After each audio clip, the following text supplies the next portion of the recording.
Hola, buenas tardes a todos. Bueno, desde ya un agradecimiento especial por la posibilidad de poder compartir con ustedes nuestra experiencia relacionada con el manejo no operatorio de las lesiones traumáticas abdominales.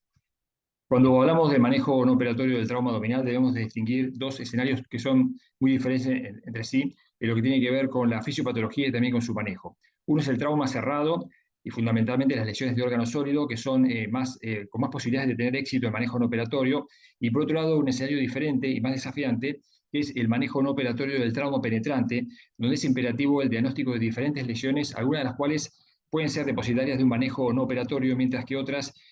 son para una conducta quirúrgica. Empezando con lo que tiene que ver con el trauma cerrado que involucra a los órganos sólidos, las cuestiones fundamentales aquí son de cuándo realizarlo y cómo realizarlo. Sabemos, y esto es algo histórico en el manejo no operatorio de las lesiones abdominales, que uno siempre como cirujano se desempeña evaluando a estos pacientes dentro de un rango, de un amplio abanico de lesiones que van desde aquellas de bajo grado de lesión, aquellas de alto grado de lesión y toda una serie de presentaciones hemodinámicas, donde en un extremo tenemos los pacientes con los grados más bajos de lesión, en los cuales sin duda que todo el tratamiento no operatorio va a ser exitoso, y donde por otro lado habría una alta tasa de laparotomías no terapéuticas. El otro extremo es justamente lo opuesto, pacientes con lesiones de alto grado, donde hay una mayor posibilidad de un fracaso de manejo no operatorio y donde por supuesto aumenta la morbilidad y la mortalidad. El desafío entonces cuando hablamos de manejo no operatorio del trauma abdominal es justamente seleccionar a los pacientes con un protocolo institucional que nos permita que todos los tratamientos no operatorios que emprendamos sean exitosos o por lo menos un grado muy alto de los mismos y que cuando hagamos una cirugía de estos pacientes todas las cirugías sean terapéuticas. Ese es el desafío, poder ubicar al paciente que nosotros tenemos entre manos en el punto justo para poder lograr esto, que sería el manejo con la menor mortalidad posible, es decir, el manejo más seguro. Siempre se ha hablado de las dos caras de una moneda para el trauma cerrado, en el sentido de que aquellos pacientes que ya ingresan compensados hemodinámicamente presentan una tasa muy alta de manejo no operatorio con éxito, un 50 o 80% de los pacientes se presentan de esta forma y la tasa de éxito es por encima del 80%. Mientras que la otra cara de la moneda, el reverso de esta situación, está dada por aquellos pacientes que se presentan en una condición de shock, la necesidad de una cirugía urgente y una mortalidad que puede oscilar entre el 30 al 45%. Entonces, es clave identificar frente a qué tipo de paciente nos estamos justamente manejando. Se ha hablado históricamente que siempre el hígado es el que tiene un mayor porcentaje de éxito comparado con el riñón y con el vaso a la hora de emprender un manejo no operatorio, pero estos tres órganos, los tres, podrían iniciarse en ellos un manejo no operatorio si seguimos las pautas indicadas previamente. Siempre se ha hablado de un buen manejo de un resultado con el manejo no operatorio, en el caso del hígado, como decimos, es el que tiene la mayor tasa de éxito. La tasa de resangrado es baja, de un 0 a un 14%, y la tasa de lesiones asociadas de víscera hueca también es muy baja, de un 3 a un 6%. Esto es lo que ha llevado a buenos resultados en general y a que esta conducta, este tipo de manejo, sea aceptada en forma creciente en todo el mundo. Pero la principal causa de fracaso para un manejo operatorio sigue siendo aún hoy la falta de adhesión a un protocolo previamente diseñado en base a los recursos de esa institución. Hoy, en el trauma abdominal cerrado en la actualidad, la evolución, por supuesto, de que es a un menor número de cirugías, mayor número de tratamiento no operatorio, utilizando la tomografía, y por supuesto, cuando hay que operar, se trata de los casos más severos, los que presentan lesiones asociadas o bien descompensación hemodinámica. La decisión para operar no se basa en el grado de lesión exclusivamente, sino en la presencia de signos de sangrado activo, fundamentalmente los parámetros hemodinámicos, el complemento del laboratorio, sobre todo la gasometría arterial, que es la química sanguínea número uno en la cual uno se basa junto con el hemograma para tomar las conductas, y la presencia en la tomografía de determinadas lesiones y si hay o no el BLASH, es decir, la extravasación del contraste vascular. Cuando uno comienza el manejo en general de los pacientes con traumatismo abdominal, lo que busca en estos casos en el abordaje inicial del traumatizado es obviamente su evaluación inicial, luego diagnosticar que haya en ese paciente, en ese traumatizado, una lesión abdominal y finalmente decidir para esa lesión abdominal que hemos diagnosticado si el manejo va a ser operatorio o no operatorio. Entonces, ese sería, digamos, el esquema general del manejo de estos pacientes, donde todo comienza con la evaluación inicial. En la evaluación inicial es fundamental tener una secuencia de prioridades que a nosotros nos permita manejarnos con seguridad y atendiendo al traumatizado como un todo. Entonces, aquí es donde tenemos este acrónimo, esta verdadera Biblia del manejo del traumatizado, que era inicialmente una ABC, pero a la cual actualmente se le han agregado otros condimentos que hacen justamente un manejo mucho más preciso. La P, que tiene que ver con la protección del equipo de salud como la primera medida, una AA, que actualmente se considera como una XAA', donde X es el control de los sangrados externos, y la AA pone a un mismo nivel de manejo inicial tanto lo que tiene que ver con obtener un acceso venoso como la evaluación de la vía aérea. Esto luego es continuado por la B, que tiene que ver con la ventilación, la C, el control de hemorragias y la circulación con la optimización de la reanimación, y todo eso asistido con la F, que es el IFAS, la ecografía extendida para el trauma, que nos va ayudando justamente a detectar las circunstancias que amenazan la vida junto con la clínica. Sabemos que tenemos que buscar amenazas en la A través de hipoxia para la vida, en la XA a través de una hipovolemia, de un sangrado, en la B a través del neumotoras a tensión o bien de un taponamiento cardíaco, y en la C nuevamente en los cuadros que provocan hipovolemia por un sangrado a nivel de las cavidades intracorporales. La F, como decimos, hace referencia al IFAS, la ecografía extendida, que se ha transformado en un componente más del equipo de trauma, nos permite evaluar ya no solo la presencia de líquido libre en el abdomen, sino de pronto en la A, evaluar si el tubo que hemos colocado está en la tráquea o está en el esófago, es decir, evaluar la efectividad de una intubación otraqueal. Nos permite también tener en la A, es una ayuda para los accesos venosos. En la B, descartar la necesidad de colocar un drenaje pleural ante la presencia de un hemoneumotórax. Y, por supuesto, también la presencia de líquido pericárdico que nos hablaría de un taponamiento cardíaco. Y finalmente, en la C, por supuesto, se busca líquido libre tanto en la cavidad torácica como en la cavidad abdominopelviana. Sabemos que la condición hemodinámica define la reanimación. Entonces, los pacientes clasificados con 3 colores, verde, rojo y negro, siendo los verdes aquellos pacientes que están compensados hemodinámicamente, sistólica superior a 90 milímetros de mercurio, pulso radial siempre presente, lúcidos, pacientes que tienen una frecuencia cardíaca inferior a 110, 120. Estos pacientes son reanimados apenas con bolos de 250 centímetros de rige latato. Son los pacientes que coinciden con la clasificación 1 y 2, que tiene en cuenta el dosaje del déficit de base inferior a 6 milimoles. Como vemos, estos son los pacientes que responden rápidamente a la reanimación y que prácticamente no requieren poca o ninguna reanimación. Mientras que los pacientes de color rojo son los pacientes en los cuales ya hay hipotensión, hay taquicardia, alteraciones del sensorio, pacientes cuya sistólica oscila entre 70 y 90, calificados con este color rojo, son pacientes en los cuales se debe reanimar con 500 a 1000 centímetros de rige lactato, evaluar si es necesario la presencia de hemocomponentes, si hay algún foco hemorrágico activo y eventualmente alguna necesidad de cirugía. Mientras que por último el grupo de color negro son los pacientes in extremis, pacientes que no responden a la reanimación, obnubilados, taquicárdicos, hipotensos, sistólicas inferiores a 70, y donde se debe valorar ya inicialmente la necesidad de una transfusión sanguínea masiva y la casi segura necesidad de una cirugía. Como vemos, la condición hemodinámica define la reanimación antes de que pensemos en un manejo eventual no operatorio de ese trauma. También la condición hemodinámica define el manejo y los estudios, donde nosotros, obviamente los pacientes de color verde, los pacientes que están normales hemodinámicamente, pacientes que tienen un requerimiento de poca o ninguna reanimación, son los pacientes que vamos a estudiar con una tomografía. Los pacientes de color rojo son los pacientes descompensados anormales que van a requerir quirófano y eventualmente en los sitios que esté disponible, que no es la realidad de la gran mayoría de los hospitales públicos de nuestro país, la posibilidad de una angiografía embolización. Y por último, los pacientes que están de color negro, de condición in extremis, son los que van a ser depositarios de una cirugía muy rápida, a veces inclusive perentoriamente una toracotomía de reanimación en la sala de emergencia, y eventualmente esto, por supuesto, en lo que es la bibliografía mundial y la experiencia de grandes centros, no es la realidad de nuestro país en Argentina, la colocación de un catéter REBOA. Entonces vemos cómo la condición hemodinámica termina siendo la piedra angular para definir el manejo de estos pacientes. Entonces, esa es la condición clave para decidir si vamos a hacer un manejo no operatorio o no, la condición hemodinámica, que se va a definir fundamentalmente con la clínica y el auxilio de la gasometría y el uso del IFAS para detectar distintos focos hemorrágicos. Tenemos que evaluar también, luego de lo que es la evaluación inicial en el showroom, si ese paciente, en el caso de que pueda salir del showroom, pueda lograrse la compensación hemodinámica, se puede hacer una tomografía, la presencia de signo de sangrado activo o la presencia de lesiones asociadas. Esto lo vamos a definir con el uso de la tomografía computada con contraste, que es otra piedra angular para ya en la etapa posterior poder evaluar la posibilidad de hacer un manejo no operatorio de un traumatismo abdominal. Decíamos, antes de evaluar lo que tiene que ver las imágenes de la tomografía, que es el estudio fundamental e imprescindible para este tipo de manejo no operatorio, recordar un poco lo que es la anatomía abdominal, la cual incluye un componente intraperitoneal y un componente retroperitoneal, los cuales pueden tener manifestaciones clínicas diferentes, y que ambos componentes, tanto el intraperitoneal como el retroperitoneal, tienen un componente intratorácico, que tiene que ver con la zona tóraco-abdominal, y otro componente pelviano, que también tiene un sector intraperitoneal y retroperitoneal. Esto le da una gran complejidad anatómica al abdomen, donde hay una gran cantidad de órganos con distintas localizaciones y los cuales pueden tener distintas manifestaciones clínicas y pueden ser depositarios de manejos operatorios o no operatorios en base a la presencia o no de un sangrado activo y también muchas veces en base a lo que es definido por ello por el mecanismo de lesión sufrido.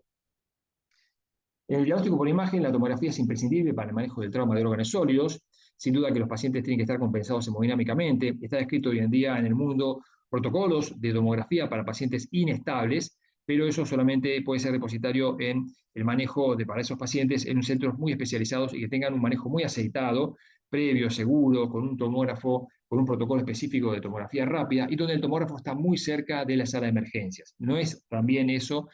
la realidad que se presenta en la mayoría de los hospitales públicos en nuestro país, donde muchas veces el tomógrafo está lejos de la sala de emergencia y por eso a nosotros nos obliga aún hoy a manejarnos con el concepto clásico de que al tomógrafo solo deben ir los pacientes que están compensados hemodinámicamente. Es fundamental el contraste endovenoso sistemático para estos pacientes, de forma tal de que podamos hacer un diagnóstico preciso de la lesión y la clasificación del grado de lesión. También esto, la tomografía con el contraste, nos va a permitir definir claramente el grado de hemoperitoneo y las lesiones asociadas presentes. Todo esto da una gran información a la hora de decidir un manejo operatorio o no operatorio, y eso nos lleva a esa vieja frase que dice que el tomógrafo es mi amigo. Es mi amigo para poder diagnosticar las lesiones, y eso nos lleva a nosotros a tener un bajo umbral para realizar la tomografía precozmente en estos pacientes. Es fundamental para que uno pueda tener una mayor información que nos ayude a decidir utilizar una fase dual de contraste, una fase arterial, justamente para investigar lesiones arteriales, y una fase venosa para distinguir sangrados contenidos de aquellos sangrados que son más difusos. Como decimos, no está permitido el acceso a este estudio, pacientes que estén en condición de descompensación hemodinámica, y el bajo umbral para realizar la tomografía precozmente tiene que ver no solamente con la ecografía, el IFAS que hacemos en la sala de showroom que esté positivo con la presencia de líquido libre, sino también para aquellas IFAS dudosas, muchas veces es difícil recabar información por cuestiones relacionadas con el físico del paciente, la presencia de efisema subcutáneo u otras cuestiones, a veces cuestiones técnicas del aparato.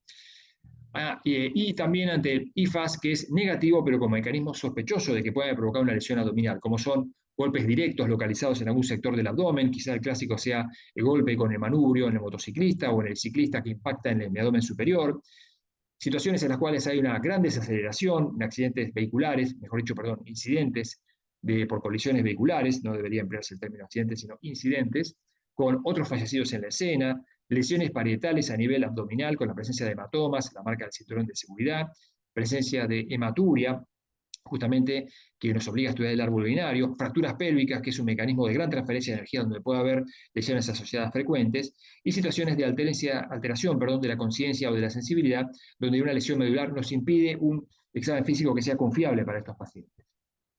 Entonces, es fundamental que uno utilice todos los recursos relacionados con la tomografía, utilizar no solamente la visión en el monitor, las distintas ventanas, las distintas incidencias, sino también medir las unidades Hounsfield de las imágenes, las cuales en su distinta densidad pueden hablarnos justamente de la presencia de sangre no coagulada, sangre más reciente, sangre antigua, la presencia de líquidos diferentes, líquido intestinal, orina, citis, todo eso es la información muy rica que nos puede dar la tomografía, que es el estudio madre para poder realizar un manejo operatorio o no operatorio de las lesiones de órganos sólidos luego de un traumatismo cerrado abdominal. Existen muchos tipos de imágenes que a veces son impresionantes, son espectaculares, pero que uno siempre debe cotejar con la condición clínica del paciente. Grandes hematomas hepáticos, grandes laceraciones, donde uno busca clasificar a esos pacientes si se trata de una lesión de grado 3, de grado 4, de grado 5, y busca también en forma minuciosa la presencia o no de una extravasación de contraste vascular, el llamado BLASH, porque eso es algo que a nosotros nos puede cambiar la conducta. Se sabe que los pacientes que son los pacientes jóvenes, que muchas veces están compensados hemodinámicamente, pueden tener una gran reserva hemodinámica. Muchas veces estos pacientes califican por su condición hemodinámica para ir al tomógrafo y pueden estar con una citólica de más de 90 y sin embargo tener un sangrado activo como estamos viendo acá, porque estos pacientes pueden tardar más tiempo en derrumbarse hemodinámicamente que un paciente con menos reserva, un paciente añoso. Entonces hay que tener cuidado con este tipo de circunstancias, porque si uno no dispone en un paciente compensado de una posibilidad de hacer de urgencia una arteriografía de embolización, estos pacientes deberán ser operados en el resto de los hospitales para que podamos controlar este sangrado antes de que el paciente se descompense. Esto es lo que llamamos la trampa del manejo no operatorio en un paciente aparentemente compensado, joven, resistente, pero que tiene ya en una extravasación de contraste el testimonio de que hay un sangrado activo que va a terminar descompensando al paciente. Estas imágenes que estamos viendo aquí corresponden justamente a esto, a estas extravasaciones de contraste que, obviamente, cuando están en el medio de una laceración que está abierta a la cavidad peritoneal, en la cual ya hay hemoperitoneo, eso por supuesto que habla más a favor de un sangrado activo, y este paciente debe ser llevado entonces, en aras de su seguridad, directamente del tomógrafo al quirófano. Estas son otras imágenes donde vemos extravasación de contraste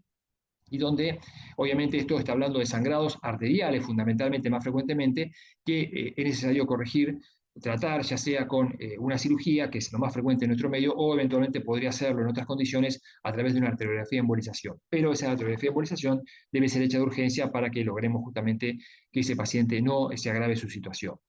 Existen muchas otras circunstancias en las cuales uno realiza este estudio y la visión dinámica en la misma sala del tomógrafo nos permite, como decimos, sacar una mayor cantidad de información y detectar rápidamente qué es lo que está sucediendo con el paciente. Uno debe siempre acompañar a este paciente, el equipo quirúrgico debe acompañar a este paciente al tomógrafo y estar atento a la presencia de imágenes como las que están viendo ahí de una gran extravasación para seguir reanimando al paciente y tomar la decisión de llevarlo, por supuesto, rápidamente al quirófano. Estas son otras imágenes que muestran la presencia de líquido libre y a veces ese líquido libre puede tener distintas densidades, como lo que se ha dado a llamar coágulo centinela. Es un sector donde hay una concentración de sangre que corresponde al sitio donde se inició el sangrado, a diferencia de otros sangrados del abdomen que son más tardíos, y eso a veces se lo llama así centinela porque suele estar más cercano al sitio, como por ejemplo en este caso, una hemorragia de origen esplénico. Ese coágulo centinela suele estar más cerca del sitio del órgano lesionado donde se originó el sangrado. Puede darnos una idea, por supuesto, de a dónde dirigirnos, a que, por supuesto, los pacientes con este sangrado activo van a una laparotomía exploradora completa, donde uno tiene que revisar todo. A veces las extravasaciones de contraste son verdaderamente espectaculares, no son pequeños sectores circulares, sino que son verdaderos lagos, y esto es así porque, bueno, el paciente es joven y ha resistido, inclusive con una condición hemodinámica que inicialmente tiene una respuesta transitoria a la reanimación y llega a calificar para hacerse una tomografía. Entonces, fíjense cómo acá estamos viendo no solamente la extravasación, sino una aorta que tiene un calibre más pequeño por la gran vasoconstricción periférica, y al lado suyo, a la derecha, una vena cava aplanada. Estos son signos indirectos de hipovolemia y, bueno, uno tendría que hacer un esfuerzo para tratar de que estos pacientes no pasen por el tomógrafo, sino que se operen directamente, pero a veces el paciente puede inicialmente responder y dar justamente de ese escenario de responder transitorio, llegar a hacerse una tomografía que nos hace este diagnóstico dramático y que obliga obviamente al paciente a llevarlo rápidamente al quirófano. Uno busca todos estos signos de sangrado, no solamente los órganos sólidos, riñón, hígado, vaso, sino que a veces uno se encuentra con extravasaciones que corresponden a otros sectores centrales del abdomen, como en este caso donde hay un desgarro del meso, una lesión nada infrecuente en las mismas incidentes de desaceleración que lesionan el vaso, lesionan el hígado. El desgarro mesenterio puede provocar un sangrado activo que nos obliga a una cirugía abortando un manejo que podía haber sido favorable para una lesión menor de hígado de vaso, pero la presencia de este sangrado desde un desgarro de meso asociado ya nos obliga a abortar el manejo eventual no operatorio y operar al paciente.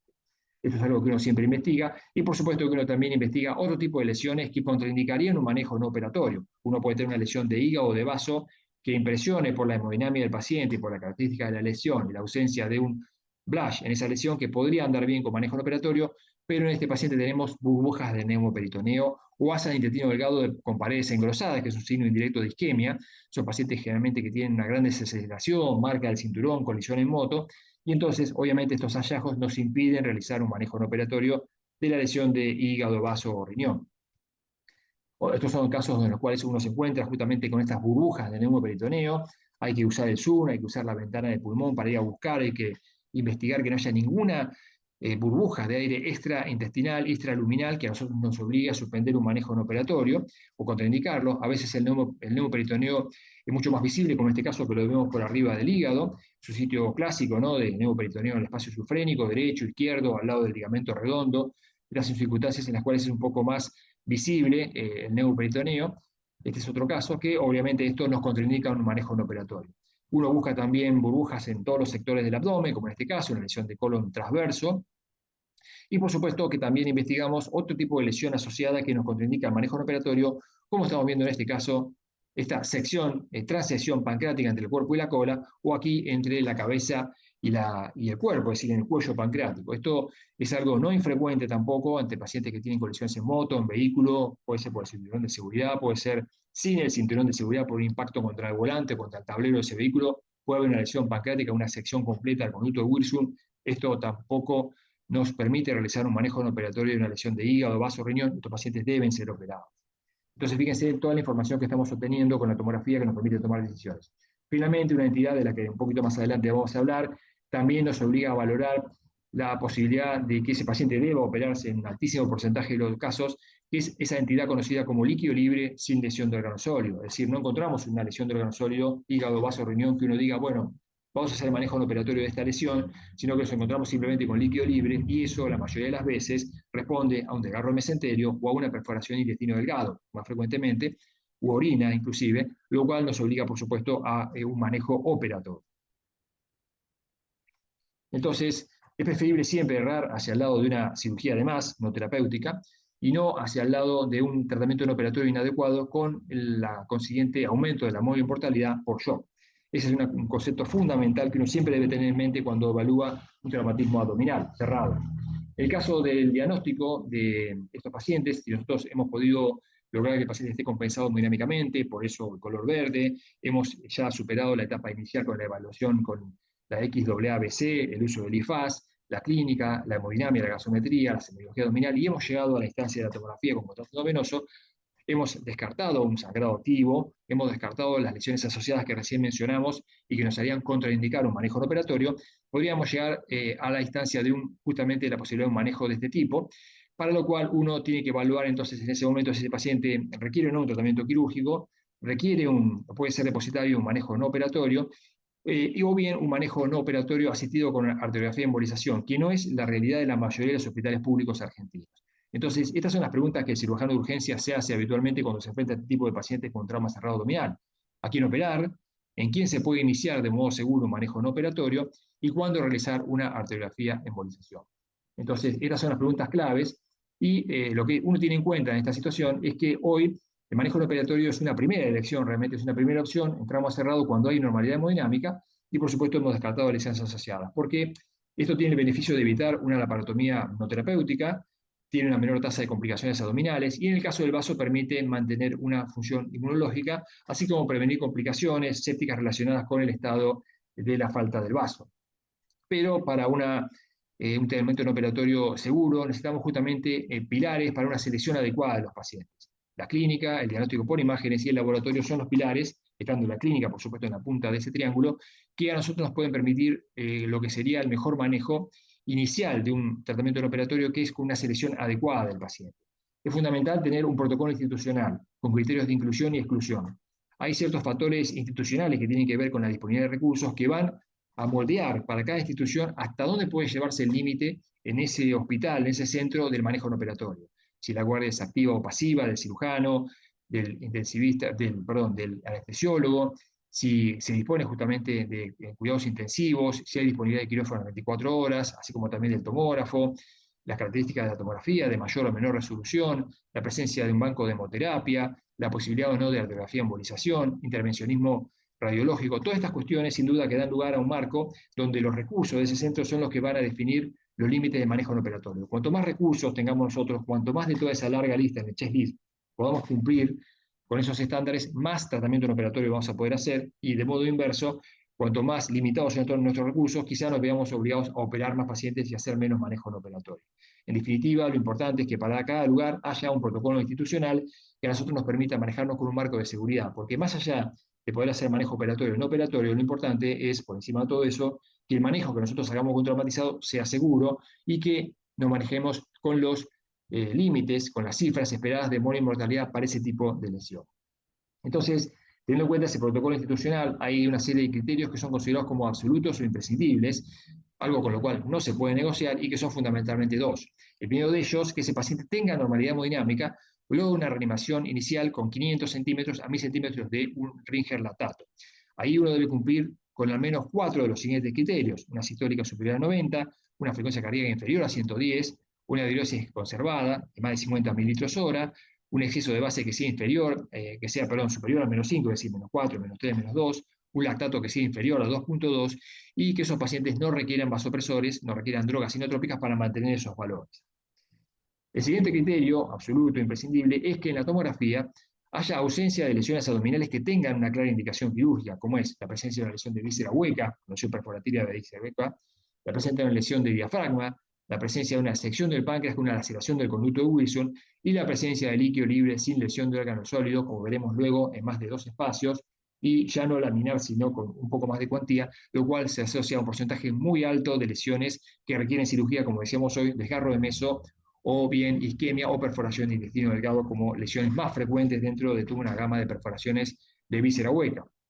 Existen después una serie de criterios que son más relativos o complementarios, como es la presencia de una extravasación de contraste, lo cual por supuesto va a depender de la disponibilidad de tener arteriografía de embolización,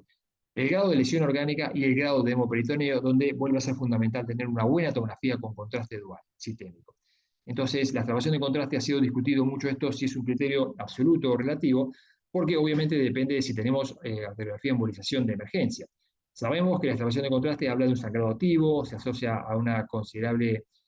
posibilidad de una falla de manejo no operatorio, indica la necesidad de una intervención, ya sea operatoria o angiográfica, ¿no es cierto? Esto, por supuesto, necesita una actitud activa de nuestra parte. Pero aquí está la cuestión de si la extravasación de contraste o BLASH se presenta en pacientes hemodinámicamente compensados, donde podrían ser depositarios de una angiografía de embolización, o bien se presenta en pacientes que están descompensados con shock o en un centro que no dispone de arteriografía de embolización, en cuyo caso la conducta más segura es la cirugía. Esto, sabemos que la angiografía de embolización, cuando se dispone de emergencia, de forma enérgica, rápida, hay poco tiempo entre el incidente de trauma y la intervención angiográfica, reduce la necesidad de cirugía y aumenta la tasa de éxito hasta un 85 al 92%, sobre todo en los grados más altos, los grados 4 y 5, que son los grados que se asocian a mayor posibilidad de tener lesiones vasculares más importantes. Ahí la angiografía podría tener un impacto para disminuir la necesidad de cirugía. Esto, por supuesto, que clásicamente ha sido descrito en pacientes hemodinámicamente normales, que se ve en la imagen tomográfica una extravasación de contraste, la presencia de un pseudoaneurisma, que a veces son lesiones que aparecen después, por lo cual estos pacientes siempre requieren un seguimiento tomográfico, y en un grado más discutido, más controvertido, aquellos pacientes que no tienen una lesión vascular visible en la tomografía con contraste, pero tienen un grado 4 o 5 de lesión, o bien presentan un hemoperitoneo grande. Aquí está más discutido la realización de una arteriografía preventiva, porque la arteriografía es un procedimiento invasivo con la embolización que puede provocar complicaciones, fundamentalmente de isquemia en el hígado o en el vaso, lo cual también puede dar después a diferentes complicaciones. Entonces, ante la ausencia de una lesión vascular, acá se plantea justamente el tema de si realizar o no de forma preventiva, solo por el grado de lesión, una arteriografía de embolización. Eso depende de los criterios de cada centro. Lo cierto es que cuando la condición hemodinámica del paciente es limítrofe, son pacientes que tienen de color rojo, donde la respuesta puede ser transitoria a la reanimación, obviamente la balanza se inclina para llevar a esos pacientes a quirófano y no a una suite de angiografía embolización. Esa es la realidad para la mayoría de los centros de nuestro país, donde no hay salas, por lo menos a nivel de los hospitales públicos, salas híbridas, y en el mismo sitio al paciente se le puede hacer la tomografía, la embolización y la cirugía, lo cual en otros lugares del mundo obviamente lleva a un grado óptimo del manejo que puede estirar un poco más lo que tiene que ver con la tasa de éxito del manejo no operatorio. Son criterios relativos también al grado de lesión. Sabemos que los grados 4 y 5, los grados más elevados, son factores de riesgo independientes de falla de manejo no operatorio. ¿No es cierto? Eso es lo que comentamos recién, si hacer o no embolización en esos casos. Pero bueno, en el caso de no disponer de embolización, que es la mayoría de nuestra realidad, obviamente que esto puede ser una contraindicación relativa, sobre todo para las lesiones de vaso, porque las lesiones de vaso grado 4 o 5 tienen una mayor tasa de fracaso que las lesiones de pronto de grado 4 o 5 de hígado. Entonces son pacientes que a veces pueden llegar a presentarse hemodinámicamente compensados, sobre todo las lesiones de grado 4 en el vaso, pero que nos obligan a un seguimiento muy cercano, con un umbral mucho más bajo para suspender el manejo no operatorio, y también una segunda tomografía a las 48 horas para descartar la aparición de la presencia de una lesión vascular que a nosotros podría llevarnos a realizar una cirugía si no tenemos justamente una posibilidad de hacer una embolización de emergencia.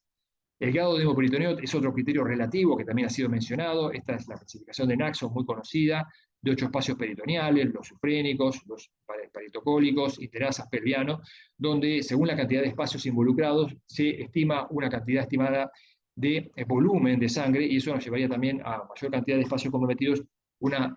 digamos, menor posibilidad de éxito de manejo no operatorio, pero eso también es diferente en el hígado, que tiene más posibilidad de un éxito aún con hemoperitoneos grandes, a diferencia del vaso, donde sí pesa un poco más el hecho de que haya más espacios comprometidos con hemoperitoneo. Como vemos, el comportamiento del hígado y del vaso son diferentes, siendo el hígado aquel que tiene mayor tasa de éxito, siendo el vaso el que tiene más posibilidad de requerir cirugía, y por consiguiente nosotros manejamos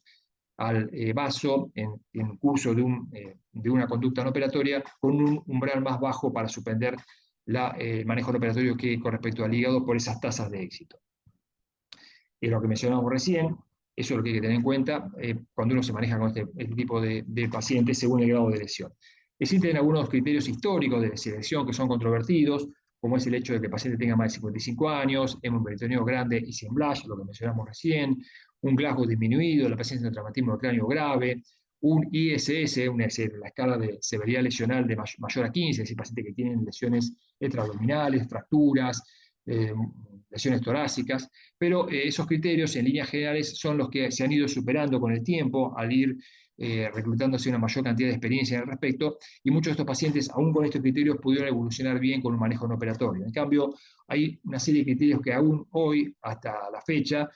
concitan preocupación, llevan a una suspensión precoz de manejo no operatorio o a un umbral más bajo para indicar una cirugía, y es en el caso de los pacientes que están anticoagulados, si la anticoagulación no puede revertirse, y aquellos pacientes que presentan cirrosis, en el caso del manejo no operatorio del hígado, o bien en el caso del traumatismo esplénico de un vaso patológico para el manejo no operatorio en este órgano, son circunstancias que muchas veces lamentablemente nos llevan a abortar un manejo no operatorio y a indicar la conducta quirúrgica, porque estos órganos, que ya son enfermos previamente, tienen una mayor, indudablemente, tasa de fracaso. Los riesgos del manejo no operatorio tienen que ver con no reconocer la normalidad hemodinámica con el paciente que hemos empezado a manejar. Eso lleva a una hipoperfusión oculta, a un shock prolongado, y estos pacientes lamentablemente terminan desembocando en una disfunción multiorgánica. Y también a no reconocer el riesgo del manejo no operatorio cuando no está bien indicado, lesiones inadvertidas que nos llevan por la misma vía de difusión multiorgánica a la sepsis. Estos son los dos grandes fantasmas, las dos espadas de Damocles que amenazan el manejo no operatorio. Y entonces, en ese escenario muchas veces se ha hablado sobre si llevar el paciente de manejo no operatorio a quirófano significa un fracaso o un éxito del manejo global del paciente. Lo cierto es que muchas veces el paciente que debe ser suspendido de manejo no operatorio puede consistir en un error porque el paciente no fue bien incluido dentro del protocolo, pero a veces puede corresponder a una cuestión estadística. 10 a un 15% de los pacientes que habían sido correctamente manejados inicialmente, habían sido correctamente seleccionados para el manejo no operatorio, pueden tener en la evolución de su lesión orgánica y en la evolución de su condición clínica algún cambio que nos obligue a suspender el manejo no operatorio. Entonces, quizá esto debería ser visto de otro ángulo, donde si uno trabaja con un protocolo firme, respeta todos los criterios y escoge adecuadamente, de modo inicial, a un paciente con manejo no operatorio, si después, en el curso de ese manejo no operatorio, debe suspenderlo oportunamente, eso sin duda puede disminuir la mortalidad, y eso es lo que nosotros, con una conducta dinámica, cuando uno tiene la flexibilidad para desviar el curso de un paciente que no estaba evolucionando como esperábamos hacia el lado del manejo operatorio, debe ser visto como un éxito del manejo global. Este es un concepto importante a considerar, justamente el manejo integral de estos pacientes. La suspensión del manejo operatorio, por supuesto, que ocurre cuando el paciente deja de cumplir con por lo menos más de 2 de los siguientes criterios, los que hoy mencionamos desde el punto de vista hemodinámico y también de la gasometría, o empezar a requerir vasopresores para mantener esos signos vitales. Dentro de las fallas que pueden llevar al fracaso del manejo no operatorio, se debe considerar, por supuesto, la falta de protocolo, que es la causa más frecuente. Es obligatorio tener un protocolo institucional para manejar estos pacientes, pero la cuestión no termina ahí, sino que cuando uno tiene un protocolo, por supuesto, hay que respetarlo. Debemos tener en cuenta que a veces se incluyen pacientes que estaban anormales hemodinámicamente, o hay un déficit en la evaluación clínica seriada, o hay una excesiva confianza en el IFAS, cuando es fundamental tener una tomografía con contraste para poder incluir pacientes en manejo no operatorio, o bien una errónea interpretación de los métodos complementarios, fundamentalmente en la tomografía, no ver burbujas de hemoperitoneo, no ver una pequeña extravasación vascular, no ver una lesión pancreática asociada, cuestiones que van a llevar al fracaso del manejo no operatorio. Y específicamente en el caso del vaso, una situación no infrecuente es no reconocer que en el traumatismo esplénico el riesgo de muerte por shock, y esto sobre todo para los pacientes mayores de 15 años, el riesgo de muerte por shock es mayor que el riesgo de una eventual futura sepsis fulminante post-esplenectomía. Eso será una cuestión que hay que tener en cuenta siempre fundamentalmente. Entonces, para la falla de manejo operatorio, volvemos a considerar, igual que para elegir a los pacientes adecuados para el manejo operatorio, esta pirámide donde la clínica, por supuesto, está en la punta, y el diagnóstico por imágenes y el laboratorio aportan la paraclínica para tomar decisiones. En la clínica, por supuesto, pacientes que comienzan a desarrollar, por supuesto, aparte de lo que tiene que ver con la anormalidad hemodinámica, que empiecen a contraer, dolor abdominal, ilio, circunstancias que uno eventualmente no debe ver en un manejo no operatorio seguro. El diagnóstico por imágenes, por supuesto, grados elevados o la aparición de una extravasación de contraste endovenoso. y en el laboratorio la disminución progresiva del hematocrito, así como el aumento del lactato y del exceso de base, son circunstancias que deben hacer pensar que ese paciente está saliendo de los carriles adecuados para un manejo no operatorio.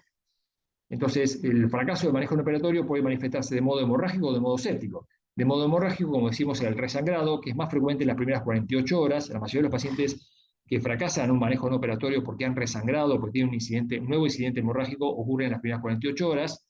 pero ese lapso puede extenderse hasta la semana en el 93%. Los resangrados tardíos son más frecuentes fundamentalmente en el vaso que en el hígado o en el riñón y tienen que ver con roturas de pseudoaneurisma o roturas de hematomas subcapsulares. Este es el motivo por el cual cuando uno inicia un manejo no operatorio, las lesiones superiores a grado 3, grado 3, 4 y 5, este paciente debe estar internado por lo menos 7 días, debido a que ese es el lapso donde uno puede llegar a presenciar un resangrado y obviamente si el paciente está internado, más todavía en el paciente de tipo hospitalario, donde puede haber dudas con respecto a su contención extrahospitalaria, mucho más seguro tener al paciente internado y poder detectar precozmente esta complicación y actuar en consecuencia. El fracaso de tipo séptico ocurre cuando hay lesiones viscerales desapercibidas que también se van a manifestar prontamente o en los días siguientes en el curso de ese manejo no operatorio. Este es un ejemplo, por ejemplo, de un fracaso de manejo no operatorio hemorrágico donde el paciente había sido incluido inicialmente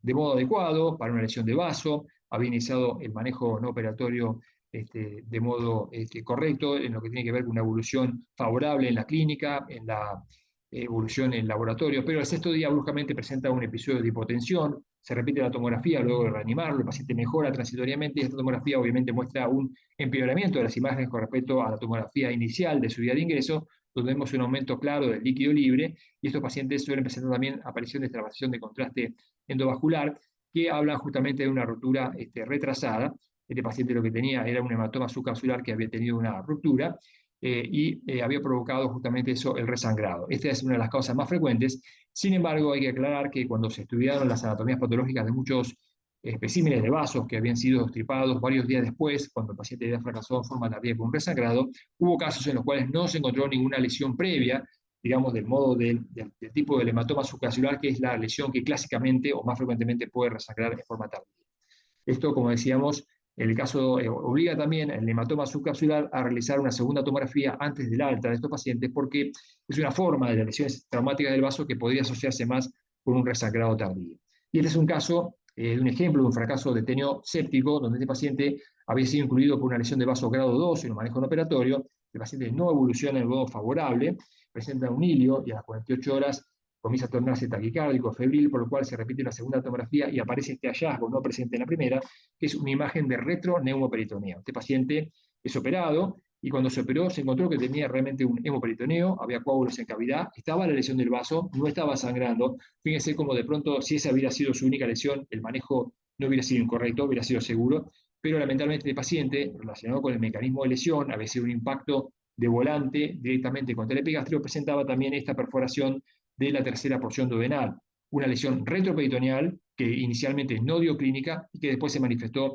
con sepsis y con ilio y obligó justamente a una cirugía posterior para el manejo de esta lesión perforativa de víscera hueca. Entonces, fíjense cómo hay distintas formas, así como el manejo no operatorio puede tener distintas presentaciones, también el fracaso del manejo no operatorio puede tener distintas formas de presentación, ya sea resangrado o bien en forma séptica por una lesión visceral desapercibida.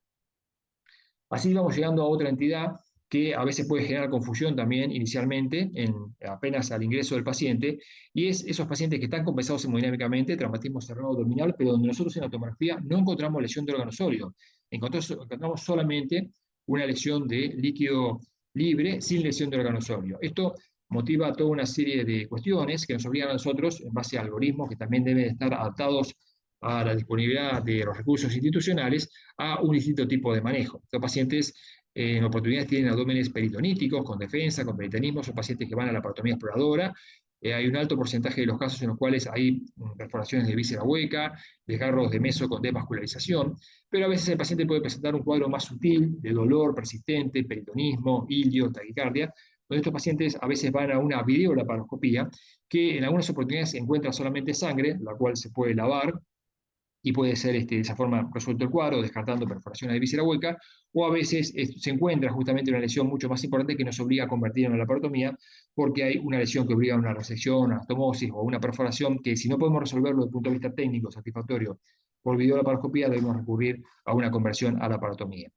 Hay un grupo pequeño, un subgrupo de estos pacientes que no tienen dolor, tienen apenas líquido laminar, no más de 2 espacios, y que es un subgrupo muy pequeño, en el cual se podría intentar un manejo no operatorio con un control seriado clínico cercano por el mismo equipo interviniente, a ver si ese paciente podría llegar a evolucionar bien. Son muy pocos pacientes que a veces pueden llegar a andar bien con un manejo no operatorio, cantidades de líquido libre sin lesión en los óleos muy pequeñas. Y finalmente hay un cuarto grupo que son pacientes que tienen un abdomen no evaluable, están en asistencia respiratoria mecánica por un traumatismo de cráneo o por un traumatismo torácico con contusiones pulmonares severas. El examen físico no es confiable, los pacientes están en cuidados intensivos y a veces tienen contraindicaciones para hacer una videolaparoscopía, como es fundamentalmente el traumatismo de cráneo, por un tema relacionado con no aumentar la hipertensión endocraniana. Estos pacientes todavía hoy seguimos haciendo ahí en la cama de cuidados intensivos un lavado peritoneal diagnóstico que puede llevarnos después a un manejo operatorio o no operatorio según sus resultados. Lo cierto es que la videolaparoscopía en estos pacientes puede llevar a una conversión de la laparotomía, el manejo no operatorio puede evolucionar de modo desfavorable y llevar a una videolaparoscopía, o bien llevar a un lavado peritoneal diagnóstico, y el lavado peritoneal diagnóstico, si presenta de pronto sangre, si presenta contenido entérico, si presenta un recuento de más de 500 blancos, son circunstancias que pueden llevarnos justamente a una indicación de una laparotomía exploradora. Este es un caso, por ejemplo, en el cual la paciente se le realiza una videolaparoscopía luego de haber sufrido una colisión vehicular en la cual, perdón, este video no está reproduciendo, pero bueno, es una videolaparoscopía en la cual se encuentra un desgarro de meso con isquemia intestinal y eso llevó a realizar, obviamente, una laparotomía para un caso de líquido libre sin lesión del órgano sólido, que como vemos, acá ya no estamos hablando de tratamiento no operatorio, ya pasamos a las instancias de la videolaparoscopía o de la laparotomía exploradora. Y este es otro caso en el cual también había líquido libre sin lesión órgano sólido y una citografía demostró que había una perforación de la vejiga intraperitoneal que llevó hasta la laparotomía, donde se encontró justamente orina y esta perforación del domo de la vejiga. Como vemos, líquido libre sin lesión órgano sólido es una instancia, una entidad que en la gran mayoría de los casos escapa al manejo no operatorio, ya que estamos hablando de hacer una videolaparoscopía, hacer una laparotomía, y eso ya no es obviamente manejo no operatorio. Finalmente, el lavado peritoneal puede sí servir en algunos casos de pacientes que están en cuidados intensivos para detectar una entidad que se conoce como ascites por reanimación. Son pacientes traumatismo cerrado severo, politraumatismo, traumatismo del cráneo, reanimados en forma vigorosa, que 24 o 48 horas después desaparece en un control ecográfico realizado en la unidad de cuidados intensivos este líquido libre que genera preocupación, y son pacientes donde un lavado peritoneal diagnóstico puede detectar, extraer y mandar a analizar este líquido que es negativo para sangre, para fibras, para glóbulos blancos. Este es un líquido que se conoce como ascites por reanimación y obviamente este diagnóstico es una de las pocas circunstancias en las cuales un líquido libre sin lesión órgano sólido nos permitiría a nosotros, con ese examen bioquímico, hacer un manejo no operatorio. Pasando ya a lo que tiene que ver con otro escenario totalmente diferente en su fisiopatología, en su conducta, en sus presentaciones, en su manejo, es el traumatismo penetrante. El traumatismo penetrante da lugar a una menor cantidad de éxito del manejo no operatorio, son menos las instancias del traumatismo penetrante que se puede hacer un manejo no operatorio comparado con el traumatismo cerrado, pero traumatismo penetrante no es sinónimo de laparotomía. Ahora vamos a ver cómo se puede también, con indicaciones precisas, hacer un manejo no operatorio. Aquí es fundamental, ante todo, nuevamente volver a descartar las contraindicaciones absolutas. Que el paciente no tenga anormalidad hemodinámica, que el paciente no tenga signos de peritonismo, dolor difuso en todo el abdomen, no solamente en el sitio de la herida penetrante, sino en todo el abdomen, dolor a descompresión, evisceración, empalamiento, y cuidado con la condición del estado neurológico anormal. Muchos de estos pacientes ingresan intoxicados, alcohol, drogas, y eso también dificulta mucho el manejo no operatorio, por lo cual esos pacientes terminan con una videolaparoscopía o una laparotomía, porque no se puede descartar en un paciente que no está con una conciencia normal que no haya peritonismo. Entonces, la indicación número 2, que también tenemos que tener en cuenta, es que no haya contraindicaciones absolutas para evaluar otro factor, es la presencia, si es una herida de arma de fuego o es una herida de arma blanca, es decir, cortopunzante, es distinto el manejo en ambos casos. Y también, y acá hay una cuestión muy importante que diferencia al traumatismo penetrante del traumatismo cerrado. El traumatismo cerrado, el manejo es más uniforme. En el traumatismo penetrante, para evaluar si podemos hacer un manejo operatorio o no operatorio, hay que tener en cuenta la región abdominal afectada porque cambian los métodos complementarios a utilizar en cada caso y las conductas. Entonces, esto es muy importante. No es lo mismo una lesión por herida cortopunzante en abdomen anterior, que si es por bala, una lesión en el flanco y en el dorso, que si es en la cavidad pelviana, o bien tóraco abdominal. Van a ver que el manejo es diferente en todos estos casos, como estamos viendo allí, porque la posibilidad de lesiones viscerales, la presentación clínica, el manejo no operatorio, tiene distintos matices en cada una de estas regiones. Entonces, esto configura al manejo no operatorio del trauma penetrante como mucho más desafiante que en el caso del manejo no operatorio del trauma cerrado. Por ejemplo, en el abdomen anterior no es lo mismo herida de arma blanca, cortopunzante, que herida de arma de fuego. En el caso de la herida de arma blanca, sabemos que el examen digital para saber si hay penetración o no, el examen clínico seriado en pacientes que están muy bien clínicamente, lúcidos y que permiten el mismo, el uso de la tomografía, como siempre, por supuesto, también tiene su aplicación aquí, y eventualmente el uso de la videolaparoscopía, con lo cual ya saldríamos del manejo operatorio, son métodos que pueden complementarse para el manejo de la herida de arma blanca, el abdomen anterior, que es posiblemente el escenario penetrante donde hay más posibilidad de recursos y más variabilidad de manejo. Arma blanca anterior. En cambio, cuando hablamos de arma de fuego, la posibilidad de un manejo operatorio es mucho menor. Acá se impone, si el paciente está compensado y no está peritonítico, se impone, por supuesto, una tomografía, inclusive en algunos casos que el paciente está peritonítico, la tomografía igual se hace antes de ir a quirófano porque nos da un mapa de cómo manejarnos en esa cirugía. Y lo cierto es que hay que tener en cuenta y tener cuidado con la tomografía, porque si la tomografía es realizada de modo muy precoz, en un paciente que recién llegó, que recién recibió la diagrama de fuego, puede ser negativa. Lo cierto es que si nosotros pensamos en la posibilidad de una videolaparoscopía, es de muy buena práctica siempre, en el escenario del trauma, realizar antes una tomografía, porque eso después nos ayuda a tomar decisiones durante la videolaparoscopía. La tomografía descarta lesiones de todo tipo, lesiones retroperitoneales que después pueden ser difíciles de descartar en la videolaparoscopía. Entonces, una recomendación de buena práctica es que si usted piensa en hacer una videolaparoscopía por la entidad que sea en trauma, realice primero una tomografía con contraste para tener un mapa mental y un mapa de lesiones mucho más acertado y preciso. Eso va a ser más seguro para el paciente. En cambio, por ejemplo, en la lesión penetrante, en el flanco, en el dorso, donde hay un mayor espesor de músculos en esos sectores del cuerpo que protegen al individuo, aquí se impone una tomografía con contrastes, arterial, venoso, tardío para descartar una lesión urinaria, eventualmente contraste rectal, en el caso de las lesiones transpélvicas. Y es un ejemplo, por ejemplo, este paciente tiene una herida transfixiante por arma de fuego, un trayecto lumbar y en el flanco, donde nosotros no sabemos si puede haber una lesión retroperitoneal, pero el paciente está compensado, no tiene peritonismo, califica para realizar una tomografía. Sin duda que la tomografía es superior al resto de los métodos de diagnóstico por imágenes para evaluar a estos pacientes, tomografía con contraste, y fíjense cómo en este caso hay una fractura ósea, tenemos un trayecto que hace sospechar que podría haber una lesión de la cara retroperitoneal del colon,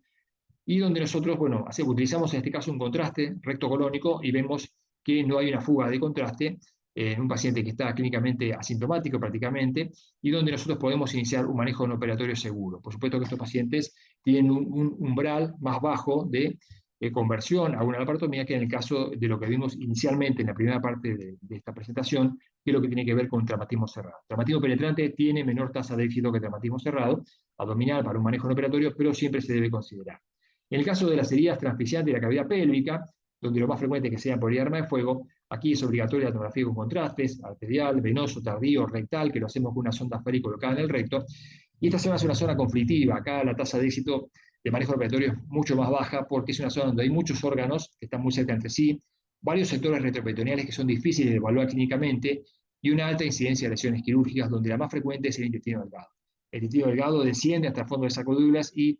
puede ser frecuentemente lesionado por una herida transficiante de la cavidad pélvica. Entonces, el tratamiento operatorio de este tipo de lesiones es poco frecuente y hay que tener un bajo umbral de indicación quirúrgica. El paciente que llega a un manejo operatorio tiene que ser casos muy, muy seleccionados. Estos son ejemplos de pacientes con heridas de arma de fuego por transficiantes de pelvis, donde vemos inflamación de contraste, presencia de gas perirectal. Esta es una inflamación de contraste desde la vejiga, colecciones de orina que están ubicadas a nivel subperitoneal. Y entonces, bueno, todo eso es lo que configura a la herida de arma de fuego transficiente de la pelvis como un escenario poco frecuente de éxito para un manejo no operatorio. En las heridas tóraco-abdominales hay una gran diferencia de lo que es el lado derecho y el lado izquierdo. En ambos casos sí hay que tener una evaluación completa donde hay que considerar también muchas veces la necesidad de la colocación de un drenaje pleural, inicialmente por lo menos, ver el débito de ese drenaje pleural, la condición hemodinámica del paciente, y es muy importante en estos casos la ecografía del saco pericárdico. Cualquier lesión tóraco-abdominal puede involucrar al corazón y entonces, si bien podemos tener lesiones abdominales que no requieren cirugía, sí podemos tener una lesión cardíaca que sí requiere un manejo quirúrgico. Entonces, en estos casos es fundamental la evaluación del saco pericárdico. La presencia de líquido en el saco pericardio ya no saca al paciente de manejo no operatorio porque ese paciente como mínimo debe recibir, en el mejor de los casos, más frecuentemente por herida de arma blanca, una ventana para un lavado peritoneal, para un lavado, perdón, pericárdico. Si es una herida de arma de fuego, es menos probable que se tenga éxito y muchas veces estos pacientes requieren toracotomía al tener líquido en el pericardio. Entonces, como veremos, el manejo es diferente del lado derecho del lado izquierdo. Del lado derecho hay una mayor posibilidad de manejo operatorio porque el hígado es un órgano voluminoso, protege el diafragma de eventuales hernias diafragmáticas y existe una posibilidad de hacer un manejo operatorio de heridas transfixiantes por arma de fuego de una lesión hepática, siempre que se cumplan con todos los criterios de compensación hemodinámica, ausencia de inflamación vascular, trayecto exclusivamente hepático. Estos pacientes requieren muy frecuentemente un drenaje pleural y hay que evaluar, por supuesto, que por ese drenaje pleural venga sangre en una cantidad no mayor, obviamente, y que no venga bilis, lo cual sí obligaría a algún tipo de conducta más quirúrgica. Entonces, del lado derecho habría un poco más de posibilidad de manejo no operatorio, que son fundamentalmente tratamientos no operatorios de lesiones de hígado, que del lado izquierdo. Este es un ejemplo, por ejemplo, de una lesión transfixiante del hígado, donde el paciente siempre se mantiene compensado hemodinámicamente, se descartan lesiones de víscera hueca, se coloca un drenaje pleural que tiene un débito de 500 centímetros y se agota, como por ejemplo en este caso, no viene bilis, y este paciente concluye, como muchos otros, con éxito un manejo no operatorio de una lesión transfixiante del hígado. Pero el lado izquierdo es totalmente diferente. Aquí la presencia de un diafragma que no está protegido por el hígado siempre nos obliga a descartar una lesión diafragmática. Siempre decimos que las lesiones diafragmáticas son bastante esquivas porque no sangran ni contaminan, pero estos pacientes deben ser evaluados por lo menos con una videolaparoscopía, después que ya se han descartado, por supuesto, otro tipo de lesiones que obligan a la laparotomía, para descartar una lesión de diafragma. Entonces, estos pacientes con heridas penetrantes, toracotomía izquierda, la gran mayoría de ellos terminan con una videolaparoscopía, videotoracopía o laparotomía para descartar una lesión de diafragma. Los pacientes, recordemos que el diafragma tiene mucha movilidad con el movimiento respiratorio, puede ascender hasta el cuarto espacio, entonces estas heridas nos obligan, obviamente, por ese movimiento que tiene el diafragma, a descartar lesiones torácicas, drenaje pleural, descartar una lesión cardíaca y, por supuesto, descartar lesiones abdominales y lesiones del diafragma. Estos pacientes, la videolaparoscopía se impone para detectar precozmente una lesión diafragmática y evitar así que esto no lleve, con el paso de los años, como muchas veces lo hemos visto, con una mortalidad no despreciable, a la aparición tardía, un día alejado, de ese mismo paciente que vuelve con una hernia diafragmática complicada, con isquemia de los órganos que se han introducido en el tórax y con una mortalidad considerable que puede ascender hasta un 30-40%.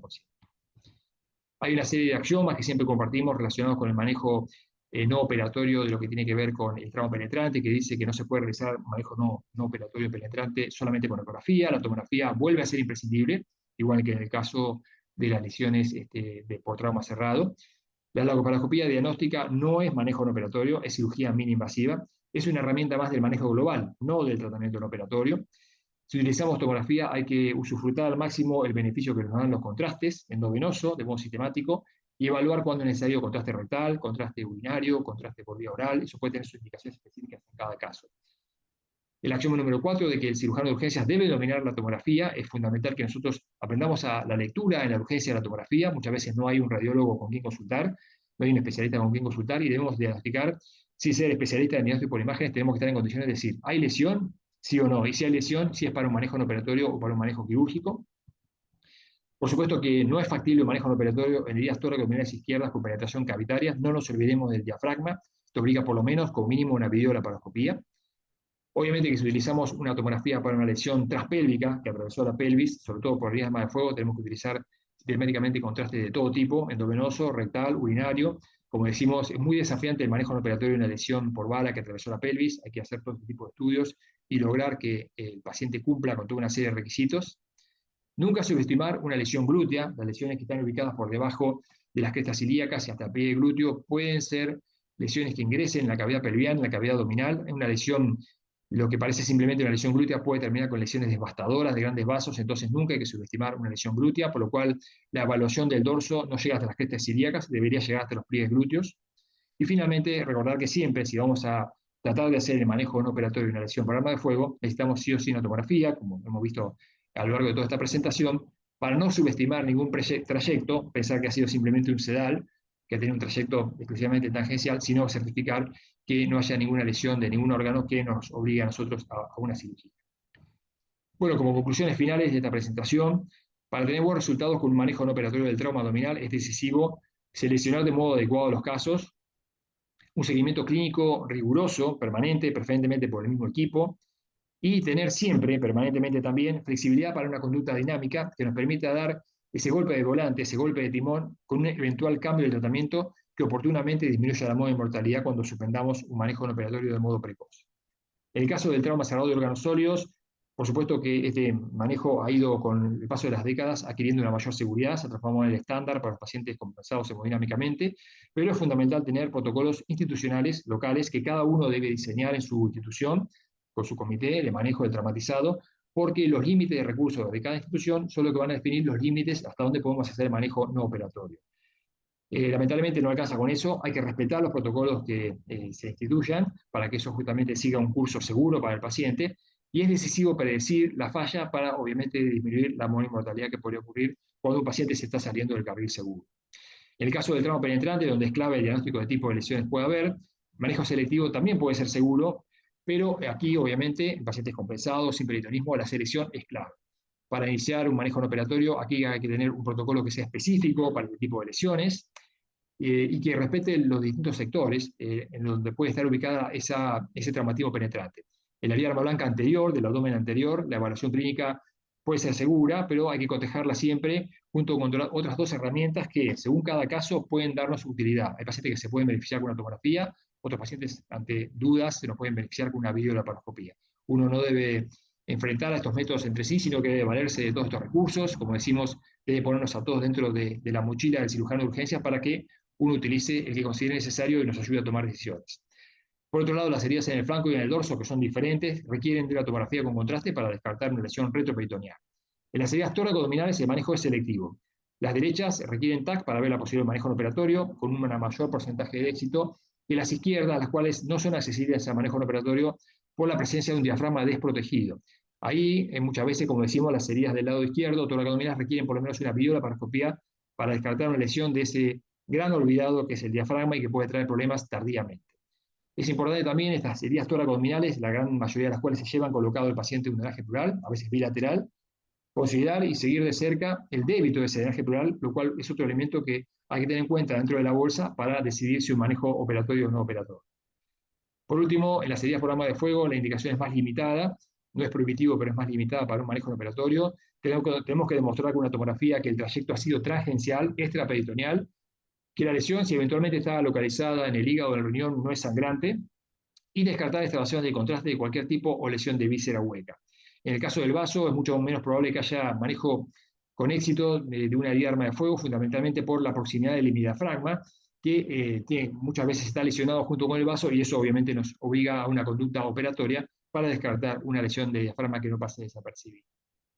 Bueno, quiero agradecerles para finalizar la atención y el tiempo brindado para este tipo de presentación. Les dejo aquí mi dirección de correo, así como mi página web y la dirección de Instagram, para cualquier tipo de consulta, comentario y aporte que se pueda hacer en este sentido. Por lo cual, bueno, ya quiero agradecerles el tiempo que me han brindado. Muchas gracias.